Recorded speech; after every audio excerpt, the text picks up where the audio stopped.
Isa sa suspect sa pagpatay sa pulis na natagpuan sa septic tank na frame-up lamang ayon sa misis nito. Kasinungalingan umano ang pagsangkot ng dinakip na gunman kay Police Corporal Vivencio Abalos ayon sa may bahay niyang si Mikey Camille Abalos. Cover-up umano ito ng mga pulis na sangkot sa droga na siya umanong tunay na motibo sa pagpatay kay Staff Sergeant Renato Casaway Jr.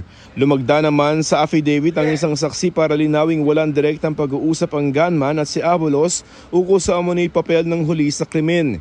Di rin umano sinabi ng gunman sa saksi ang pangalan ng pinatay niyang pulis.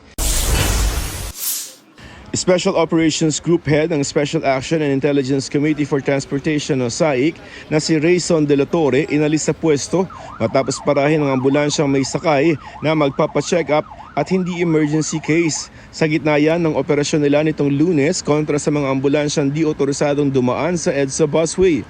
Pinayagan din naman ang naturang ambulansya na dumaan sa busway matapos itong ma-flag down.